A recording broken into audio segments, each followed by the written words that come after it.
Hello, welcome you all to अवबव। Last दो videos में हमने इनऑर्गेनिक केमिस्ट्री के जो सिलेबस है कंबाइंड जियोसाइंटिस्ट के लिए उसमें से non स्टोइशियोमेट्रिक compounds and solid solutions complete कर लिए थे और चैल्कोजेनाइड्स और इंटरकैलेशन केमिस्ट्री कंप्लीट कर लिए थे। अभी आज जो सिंथेसिस ऑफ मटेरियल्स है, ये वाला पार्ट सिंथेसिस ऑफ मटेरियल्स, इसको मैं स्टार्ट कर रहा हूँ।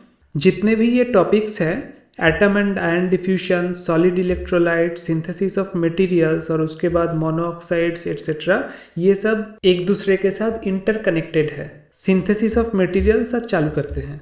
देखिए, in most cases of inorganic synthetic materials, conversion of molecules by the replacement of one ligand by another in a solution based reaction are seen। मतलब कोई भी सिंथेटिक इनऑर्गेनिक मटेरियल को प्रिपरेशन करने के वक्त जो सबसे कॉमन तरीका देखा जाता है वो है कि किसी के पास अगर कोई पर्टिकुलर काइंड ऑफ लिगैंड हो, उसको रिप्लेस कर दिया जाता है बाय अनदर लिगैंड, और ये सॉल्यूशन बेस्ड रिएक्शन होता है।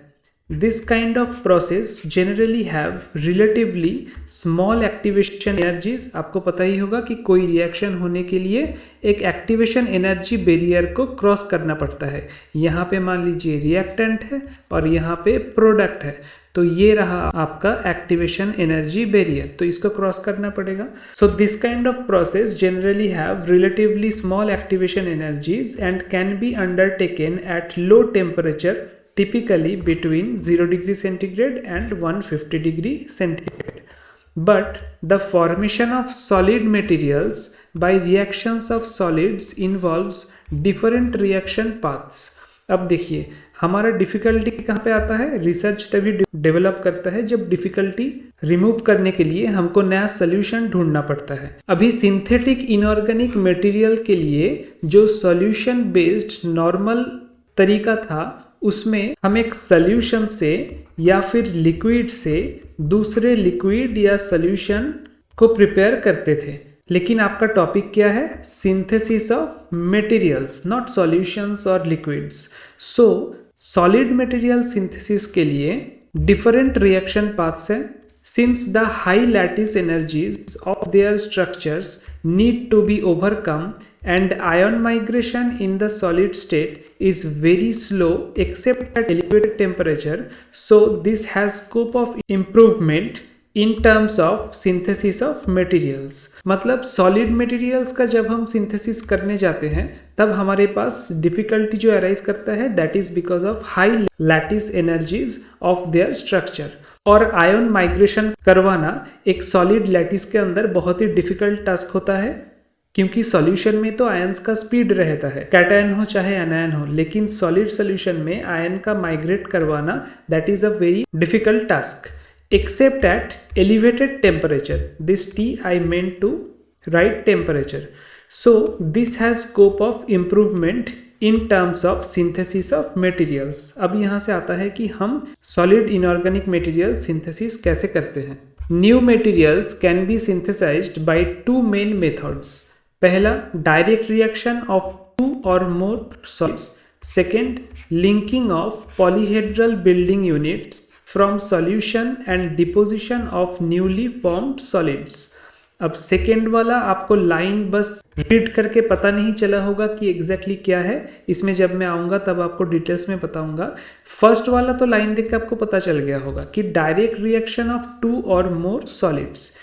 इस तरीके में क्या करते हैं हम? Let's find it in details. Many complex solids can be obtained by direct reaction of the components. मतलब जिसको जिसको चाहिए, मान लीजिए आपको ए बी एक्स तैयार करना है, तो ए कंपोनेंट चाहिए, बी कंपोनेंट चाहिए, एक्स कंपोनेंट चाहिए। आप इन तीनों का कोई भी सॉल्ट या सॉलिड मटेरियल्स आपको लेना है और एक साथ रिएक्शन करवा देना है at elevated temperature. Let's define again. Many complex solids can be obtained by direct reaction of the components at high temperatures. The most widely used to synthesize bulk, यहाँ पे फोकस कीजिए बल्क पे। Bulk inorganic solids involves heating reactants together at a higher temperature. Typically between higher temperature मतलब कितना, between 500 degree centigrade and 1500 degree centigrade for an extended period. So bulk inorganic solids के लिए, bulk क्यों बोल रहा हूं मैं, क्योंकि इनऑर्गेनिक सॉलिड्स के नैनो फॉर्म में सिंथेसिस भी होता है और सेमी लिक्विड या फिल्म फॉर्म में, फिल्म मतलब कोई लेयर, तो लेयर या फिल्म फॉर्म में भी सिंथेसिस होता है। तो यहाँ पे हम कंसंट्रेट कर रहे हैं बल्क इनऑर्गेनिक सॉलिड मटेरियल के सिंथेसिस के लिए। वहाँ पे रिएक्टेंट्स को एक साथ करके हीट कर देते हैं हाई टेम्परेचर पे between 500 degree centigrade and 1500 degree centigrade for an extended period, मतलब लॉन्गर टाइम। फॉर एग्जाम्पल ज़रूरत है, अगर आपको मेथड ऑफ डायरेक्ट सिंथेसिस के ऊपर कुछ भी क्वेश्चन आते हैं तो विदाउट एग्जाम्पल मत दीजिएगा, क्योंकि एक एक क्वेश्चन का सब्जेक्टिव पेपर में 5 या 8 या मिनिमम 4 या 10-12 तक मार्क्स जाता है। उसको जस्टिफाई करने के लिए you have to give examples for sure. So examples क्या है, ternary oxide such as barium, titanium oxide and quaternary oxides such as indium, barium, copper oxide are synthesized by heating together the following mixtures for several days। अब ternary oxides इंटरकैलेशन compound में आपने एक बार देखा होगा और quaternary oxides यहाँ पे आपको नया मिला होगा। टर्नरी मतलब 3 डिफरेंट एलिमेंट यहाँ पे है इस ऑक्साइड में, ऑक्सीजन को इंक्लूड करके, और क्वाटरनरी मतलब यहाँ पे देखिए 1 2 3 4 डिफरेंट एलिमेंट से बना हुआ जो ऑक्साइड है। तो इनको कैसे बनाते हैं, पहले बेरियम टाइटेनियम ऑक्साइड, बेरियम का एक सॉल्ट लेते हैं विच इज सॉलिड, यहाँ पे ध्यान रखिएगा, बेरियम कार्बोनेट सॉलिड सॉल्ट लिया गया है, उसके साथ टाइटेनियम ऑक्साइड ये भी सॉलिड है, इसको लिया गया है और 1000 डिग्री सेंटीग्रेड में फॉर एक्सटेंडेड पीरियड रिएक्ट करवाया गया है। सो we got at the end of this reaction barium titanium oxide which is also in solid form, और उसके साथ carbon dioxide is in gas form। Now second one quaternary oxide, यहाँ पे stoichiometry भी important है, अगर आपको याद नहीं रहता है तो आप ओमिट कर दीजिएगा एग्जाम में, लेकिन फिर भी कंपोनेंट्स को आप जरूर याद कर लीजिए। इंडियम ऑक्साइड ये सॉलिड है, उसके साथ बेरियम कार्बोनेट ये भी सॉलिड फॉर्म में आपको मिलेगा। कॉपर ऑक्साइड, यहाँ पे कॉपर का +2 है not +1, this is cupric oxide not cuprous oxide. और उसके साथ अगर ऑक्सीजन हम रिएक्ट करवाते हैं with 930 degree centigrade in air and 450 degree centigrade in air. अब यहाँ पे 2 बार क्यों लिखा गया है, 2 बार इसीलिए लिखा गया है क्योंकि एक प्रोसेस है, पहली बार रिएक्टेंट मिक्सचर को एक साथ हीट करने के बाद एनिल किया जाता है। इस anneal process, this is another kind of heating, ये सिर्फ ऑक्सीजन में होता है। ये एनिलिंग के वक्त हम 450 degree centigrade with oxygen heat करते हैं। सो इसीलिए यहाँ पे 2 टेम्परेचर दिया गया है।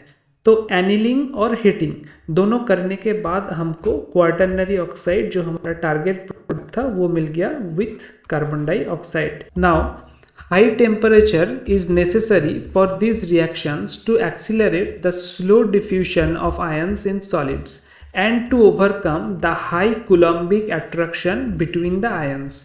हाई टेम्परेचर क्यों ज़रूरत है, क्योंकि slow diffusion of ion, solid के अंदर जो आयन्स का डिफ्यूशन होता है, आपको सिलेबस में याद होगा एक टॉपिक है एटम एंड आयन डिफ्यूशन, उसमें जब जाएंगे तब यहाँ पे देखेंगे कि एटम्स के अंदर आयन डिफ्यूशन, सॉलिड्स के अंदर आयन डिफ्यूशन करवाना बहुत डिफिकल्ट टास्क होता है, और लैटिस के अंदर पॉजिटिव आयंस और नेगेटिव आयंस के जो कूलम्बिक अट्रैक्शन रहते हैं उसको भी ओवरकम करना इंपॉर्टेंट होता है for synthesis of inorganic solids. इसीलिए हमको हाई टेम्परेचर ज़रूरत है। The direct method is applicable also for many other inorganic materials such as complex chlorides and dense anhydrous metal aluminosilicates। aluminosilicates भी सिलेबस में है which is called zeolite। तो complex chloride कैसे हम प्रिपेयर करते हैं, in this example caesium chloride लेते हैं वो भी सॉलिड फॉर्म में, एंड स्कैंडियम क्लोराइड लेते हैं सॉलिड फॉर्म में। स्कैंडियम कौन सा है, स्कैंडियम, इंडियम, लैंथेनम, ये वाले ग्रुप का स्कैंडियम। सो अगर हम इसको हीट करें तो सीजियम CH3SC2 एंड Cl9 ये कम्प्लेक्स क्लोराइड तैयार होगा। This is also solid inorganic material. और जो एल्यूमिनोसिलिकेट के हम बात कर रहे थे AlSiO4, this is aluminosilicate. This is normally prepared by sodium aluminate, which we can get in solid form, and with silica, this is also in solid form. और यहाँ पे हीट कंपोनेंट, इस ट्रायंगल का मतलब होता है हीट कंपोनेंट देने के बाद हमको ये सॉलिड फॉर्म में इनऑर्गेनिक मटेरियल मिलेगा, aluminosilicates. Precursors are very important. Precursors मतलब हम रिएक्शन शुरू करने से पहले रिएक्टेंट्स जो लेते हैं या उससे भी आगे जो लेते हैं, जिससे रिएक्टेंट भी कभी कभार बन सकता है, those are called precursors, are very important in this kind of reactions. मैं बहुत जगह पे RxN लिखा हूँ शॉर्ट फॉर्म में, where I meant to say reactions, because although simple binary oxides are available commercially as pure polycrystalline powder, the decomposition of a simple salt precursor leads to a finely divided oxide. अब देखिए यहाँ पे precursor के तौर पे हमें जो दो अलग अलग टाइप की चीज़ मिल सकता है उसमें डिफरेंस बताया गया है। जैसे कि आपने ऊपर देखा होगा बेरियम कार्बोनेट को यूज़ करते हुए, ये बेरियम कार्बोनेट यूज़ क्यों होता है? बेरियम कार्बोनेट यूज़ होता है क्योंकि रिएक्शन के अंदर बेरियम कार्बोनेट से कोई एक स्टेप में बेरियम ऑक्साइड तैयार होता है, and that barium oxide reacts with TiO2। अब देखिए ये वाला कंपाउंड तैयार हुआ कि नहीं हुआ, स्टोइशियोमेट्री देखिए, BaTi और इधर एक ऑक्सीजन, इधर दो ऑक्सीजन, सो BaTiO3। सो BaCO3 का, बेरियम कार्बोनेट का मेन फंक्शन ही था कि बेरियम ऑक्साइड को जेनरेट करना। तो एक तो हम ये कर सकते हैं कि बेरियम ऑक्साइड को डायरेक्ट क्रिस्टलाइन परचेस कर सकते हैं, नहीं तो बेरियम कार्बोनेट को हम ले सकते हैं as a precursor which is a precursor of barium oxide, और डिकम्पोजिशन के वक्त फाइनली डिवाइड ऑक्साइड मतलब बेरियम ऑक्साइड हमको मिल जाएगा। ये तरकीब अपना सकते हैं। Such precursors include metal carbonates, hydroxides, oxalates and nitrates. An additional advantage of precursors is that they are normally stable in air, whereas many oxides are hygroscopic and pick up CO2 from air। मतलब अगर हमें barium oxide या कोई reaction में direct अगर कोई oxide चाहिए होता है, मान लीजिए कोई मेटेलिक ऑक्साइड चाहिए MOX, तो हम अगर डायरेक्ट परचेस करें MOX को और उसको यूज़ करने जाए तो हम देखेंगे कि दो तरीके का डिफ़िकल्टी आ सकते हैं कि या तो ये हाइग्रोस्कोपिक होगा, हाइग्रोस्कोपिक मतलब it will absorb moisture from air, नहीं तो ये पिकअप CO2 पिकअप करेगा फ्रॉम एयर। दोनों ही रिएक्शन को अफेक्ट करेगा एडवर्सली। इसके जगह इसलिए हम क्या करेंगे, MOX का, इस ऑक्साइड का कोई प्रिकर्सर सॉल्ट यूज़ कर लेंगे। मान लीजिए MCO3 या फिर और कोई कार्बोनेट हो, चाहे हाइड्रोक्साइड हो, चाहे ऑक्सलेट्स हो या नाइट्रेट्स हो, कुछ एक सॉल्ट एज प्रिकर्सर यूज़ कर लेंगे। Thus, in the synthesis of barium titanium oxide, barium carbonate, which starts to decompose to barium oxide above 900 degrees centigrade, would be grinded together with TiO2 in the correct stoichiometric proportions using a pestle and mortar। मतलब एक simple पेसल and mortar में अगर हम इसको grind करें titanium oxide के साथ, किसको, बेरियम कार्बोनेट को, तो हमें बेरियम ऑक्साइड मिलना चालू हो जाएगा, which will complete the reaction when we will heat it above 900 degrees centigrade। Now, a variety of methods can be used to improve reaction rates। क्या क्या? Pelletizing the reaction mixture under high pressure to increase the contact between the reactant particles। Pelletise करने का मतलब क्या होता है, compress करना। High pressure में किसी चीज़ को कंप्रेस करना उसको बोलते हैं पेलेटाइज। तो रिएक्शन मिक्सचर को, जो रिएक्टेंट का मिक्सचर है, उसको हाई प्रेशर में अगर हम पेलेटाइज करें तो contact between the reactant particles वो और अच्छा हो जाएगा, इंक्रीज्ड हो जाएगा, which will improve the reaction rate। Second technique क्या है, regrinding the mixture periodically to introduce virgin reactant interfaces। हमारे लिए सरफेस केमिस्ट्री बहुत इंपॉर्टेंट है for synthesis of any kind of materials, क्योंकि सरफेस जितना ज़्यादा होगा रिएक्शन रेट उतना ज़्यादा बढ़ेगा। और सरफेस एरिया इंक्रीज करने के लिए रीग्राइंडिंग करना, मतलब बार बार ग्राइंडिंग करना ज़रूरत है, क्योंकि मान लीजिए अगर कोई चीज़ का सरफेस के लिए नंबर ऑफ प्लेन्स होता x, उसको हम जितने बार ग्राइंडिंग करेंगे वो बढ़ता चले जाएगा x plus n, x plus 2n, ऐसे तरीके से। सो टू इंट्रोड्यूस वर्जिन मतलब न्यू रिएक्टेंट इंटरफेसेस रीग्राइंड करना is a good technique. Now the third technique, use of flux. Flux क्या है? Low melting solids that aid मतलब help और improve aid the ion diffusion process. Solid lattice के अंदर ion diffusion process को improve करने के लिए, बेटर करने के लिए हम कुछ लो मेल्टिंग सॉलिड्स को एज ए फ्लक्स यूज कर सकते हैं। तो ये सॉलिड स्टेट रिएक्शंस का रिएक्शन रेट इंक्रीज करने के लिए 3 टेक्निक था। अब importance of size of reactant particles. The larger the particles, the lower their total surface area. So bad condition for favoring a high reaction rate. मतलब particle अगर large हो तो उसका सरफेस एरिया स्मॉल होगा, है ना। अगर इतना बड़ा एक पार्टिकल है तो उसका सरफेस एरिया कितना होगा? 4πr², आप मान लीजिए, ठीक है। सेम वॉल्यूम का, वॉल्यूम हम चेंज नहीं कर रहे हैं, सेम वॉल्यूम का इस पार्टिकल को हम तोड़ के 6 पार्टिकल बना देते हैं, छोटा छोटा स्फेरिकल पार्टिकल का, जो 4πr² r डैश बोल रहा हूँ क्योंकि जो 6 पार्टिकल्स होगा उसका r न्यू होगा। तो ये 4πr² जो न्यू सरफेस एरिया आया हर एक पार्टिकल का, उसको जब हम मल्टीप्लाई करेंगे 6 से, that will be very very greater than the single bigger molecules surface area. तो इसीलिए हमको लार्जर पार्टिकल से नुकसान है, क्योंकि हाई रिएक्शन रेट के लिए हमारा टोटल सरफेस एरिया जितना हाई रहेगा उतना बेटर रहेगा। Moreover, distances over which diffusion of ions must occur are much greater for larger particles. Ion diffusion के लिए जितना बीच का डिस्टेंस होना ज़रूरी होता है वो डिस्टेंस लार्जर पार्टिकल में ज़्यादा होता है, which is bad for the reaction. In order to increase the rate of reaction and allow solid state reactions to occur at lower temperatures, reactants having small particle sizes between 10 nanometer and 1 micrometer, nanometer मतलब 1 nanometer equals to 10 to the power minus 9 meter, and micro मतलब 1 micrometer equals to 10 to the power minus 6 meter. सो हम particle use करने के लिए कोशिश करते हैं between 10 nanometer and 1 micrometer with large surface areas are often deliberately employed. These submicron or nanoparticles of metal oxides are prepared by using methods such as spray pyrolysis, where an aqueous solution, अब ये जो हम nano particles use करने के लिए suggest कर रहे हैं फॉर बेटर रिएक्शन रेट, उसको तैयार करने के लिए नॉर्मली हम स्प्रे पायरोलिसिस इस मेथड को यूज़ करते हैं।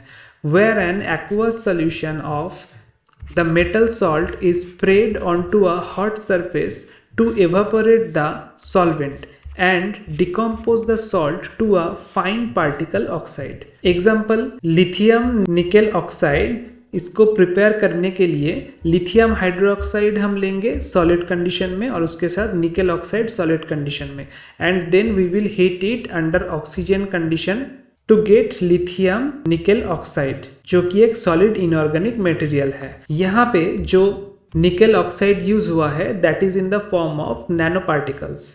Here the use of NiO particles produced by spray pyrolysis allows the reaction to occur to completion at under 700 degrees centigrade and in only 3 hours, which is at a lower temperature and much faster than with polycrystalline NiO.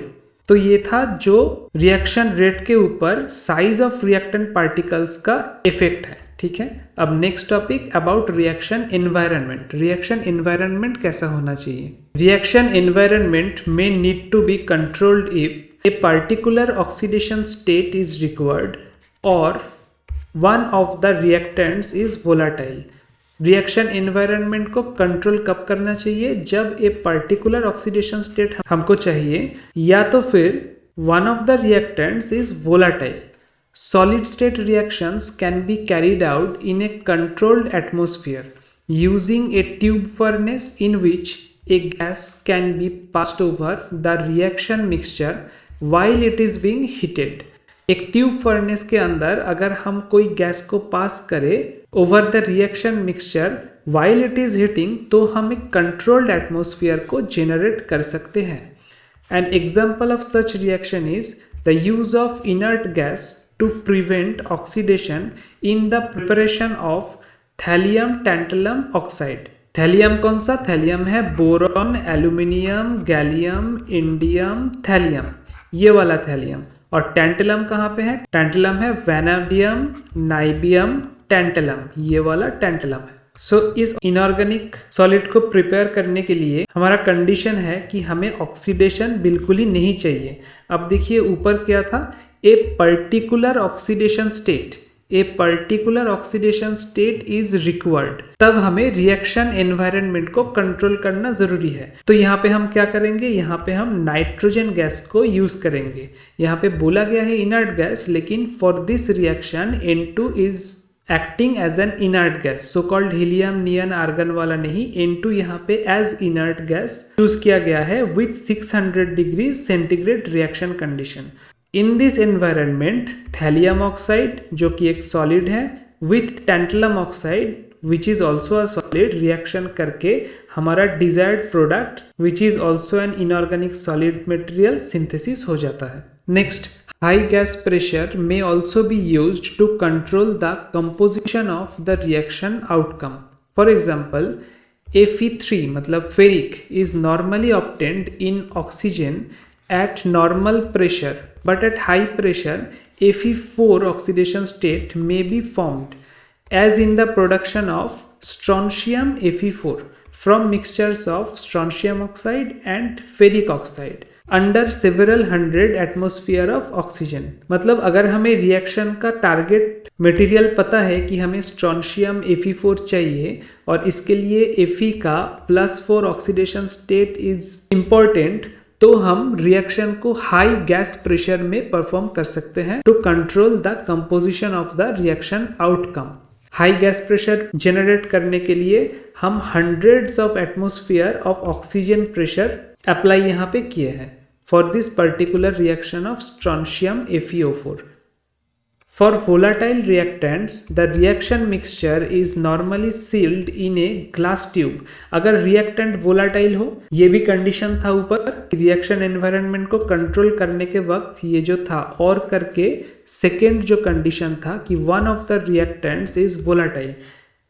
इसके example ये है कि for volatile reactions the reaction mixture is normally sealed in a glass tube under vacuum. Glass tube vacuum होना चाहिए.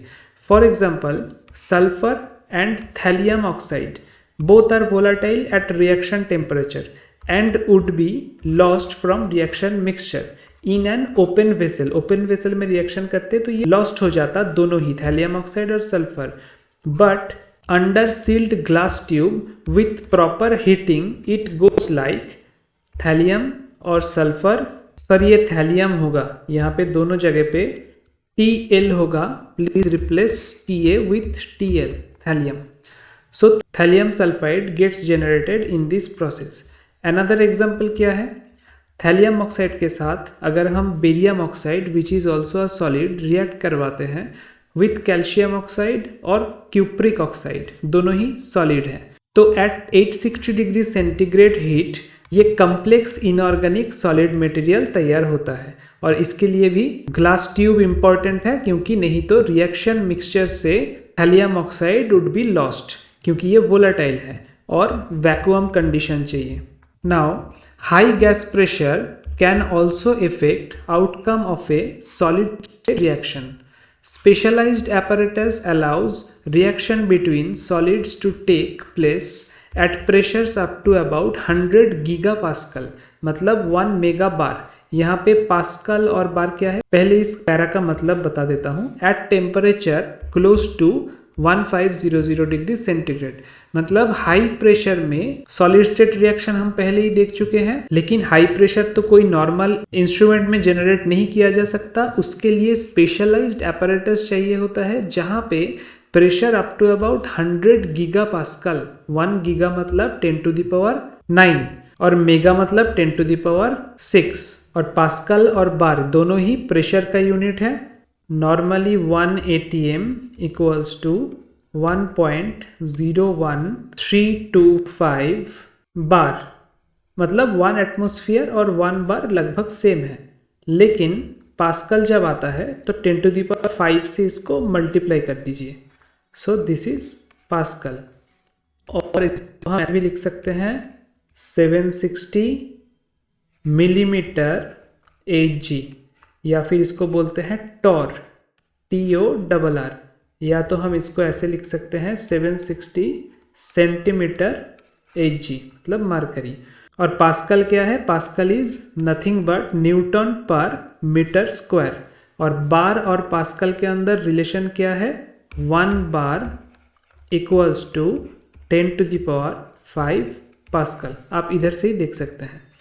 सो 100 giga pascal या फिर 1 mega bar pressure भी generate करवाया जा सकता है with help of specialized apparatus. Reactions carried out under such conditions promotes the formation of dense, higher coordination number structures. For example, production of MgSiO3 with a perovskite structure. Perovskite क्या है? Syllabus में है, हम perovskite, स्पिनियल सब आगे देखेंगे। Perovskite like structure and 6 coordinate SI in an octahedral SiO6, ये 6 है, octahedral SiO6 unit rather than a normal 4 coordinate SiO4 unit. मतलब बहुत ज़्यादा हाई प्रेशर अगर हम यूज़ करें तो हायर कोऑर्डिनेशन नंबर वाला स्ट्रक्चर तैयार होता है, जैसे कि MgSiO3। यहाँ पे जो सिलिकेट यूनिट है वो नॉर्मल SiO4 4 कोऑर्डिनेशन वाला सिलिकेट यूनिट नहीं है, ये है 6 कोऑर्डिनेशन वाला सिलिका। एंड ये AbO3 मतलब पेरोव्स्काइट लाइक स्ट्रक्चर फॉर्म करता है। Now small scale reactions can be undertaken at very high pressure in diamond anvil cells, in which the faces of two opposed diamonds are pushed together in a vice-like apparatus to generate pressure up to 100 gigapascal. वो जो specialized apparatus है उसको क्या कहते हैं? diamond anvil cells. Diamond anvil cells, क्योंकि diamond बहुत hard material होता है। कोरंडम, डायमंड, ये कोरंडम के बारे में आपने सुना होगा, कोरंडम ये भी सिलेबस में है। डायमंड ये सब बहुत हार्ड मटेरियल होते हैं। So faces of 2 opposed diamonds are pushed together in a vice like apparatus to generate pressure up to 100 gigapascal. Next है सोल्यूशन मेथड। अब देखिए सोल्यूशन मेथड में अगले लेक्चर में पढ़ाऊंगा, क्योंकि जो 2 मेथड था, एक था डायरेक्ट सिंथेसिस और दूसरा था फ्रॉम सॉल्यूशन। तो डायरेक्ट सिंथेसिस हमने पढ़ लिया और सॉल्यूशन मेथड हम नेक्स्ट लेक्चर में पढ़ेंगे। Thank you and have a nice day.